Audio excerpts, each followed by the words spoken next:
aren't going to college aren't being prepared for other careers that, quite frankly, most of the time these people make more money than me entering the workforce and not have an advanced degree. So my question is, what are your thoughts about technical and vocational training? How can we incorporate these opportunities in our schools more cohesively to ensure that, once these students graduate high school, there are guaranteed jobs for them. Jobs, if they decide to go to college, 9 times out of 10 will pay for it because it's a private corporation that's willing to invest in its employees, and they can go to college for free at that point. So that's my question. How do we incorporate technical and vocational training to ensure students who don't go to college also have opportunities that can be lucrative? Either one of you want to respond to that? Well, go ahead. So DIST, I think we have 23 P-Tech academies at each of the high schools. I think part of the promise effort, what we've done is we've gone with information back to the counselors at each of the high schools and showed them these are the top 25 jobs in the region that have something like 34 to 40,000 unfilled positions today. Here's what they pay. Here's the pathway that you can, maybe 6 months of training, maybe 12 months of training, etc. And so we're trying to give more information to the counselors because a lot of times, one, they're overstaffed and underpaid, which is 1 to 500 kids. And secondly, they've been historically trained about this is how I get kids into college. And there hasn't been this feedback loop to make sure they understand all these jobs that pay $50, $60, $70, $80,000 that may only require 6 months or 12 months of training. And so the community college is a huge player in this space. It's very helpful. But I think you're right, we have, in the country, they said yesterday, we have 2 million unfilled STEM jobs in this country.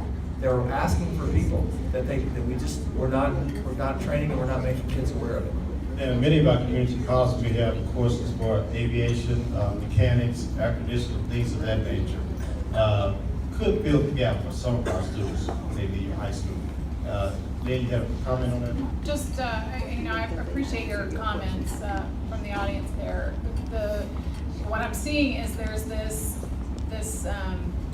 focus that my district is doing where they're looking to industry and asking them, what do you need? What do you need? And from my perspective as a career coach for job seekers, of course there are technical skills needed, but the foundation is really lacking in communication skills and being able to write and read well and do math. I mean, just basic things. We're skipping over that because we're focusing on what industry wants, and industry is creeping younger and younger. And my 8th grader had to determine what his major was. He's in 9th grade now, but they have to decide what career track they're going. We have to be careful that we're not slotting workers for the workforce, that we're actually giving kids the foundational knowledge. Then they can when they're in the older grades, then they can figure out, okay, I'm interested in this direction, and raising the ceiling, giving kids an opportunity to see what are the careers out there. And at least we're doing that in my district, but I think we're skipping over some of the important basics. Okay. We're really up at our time limit. I promise these two people the last 2 questions are comments. So my question is, I grew up, when I started school, my parents taught me, I knew how to write my name, I knew how to spell my name, my address, my phone number when I went to school. But a lot of kids didn't. So I'm asking, what kind of programs we put in schools to teach children entrepreneurship, to work for themselves, and and like what she said, more on the technical side instead of, it seems like we're building these kids to go into the workforce and then going to the workforce, take standardized tests, and they lose the ability to read. See, I took the TOS test in the text. I was in school when they changed. Not the STAR test, so. Right. But I knew how to count and read, so my teacher didn't have to teach me how to pass the test. I knew how to read. I knew how to read, I knew how to critically think. And now I have twin daughters, they're 5 years old, and they know how to critically think because of their father, but the school doesn't teach them that. Yeah, let me say, I agree with that comment. One of the concerns that I've had as I've watched the change in curriculum over time, when we were kids, we used to have when we were in high school, we used to have to write a research paper. Exactly.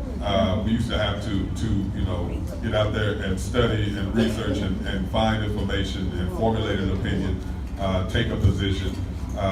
You know, a lot of the kids that I see, even those that are top higher levels of math and science and whatnot, can't write an essay when they graduate high school, an essential function. So I do think that there is, you know, I understand the importance of involving employers in the educational process because we want our kids to have a pathway to opportunities for economic gain. However, the problem that I have with it is that schools should not just be workforce training. Right.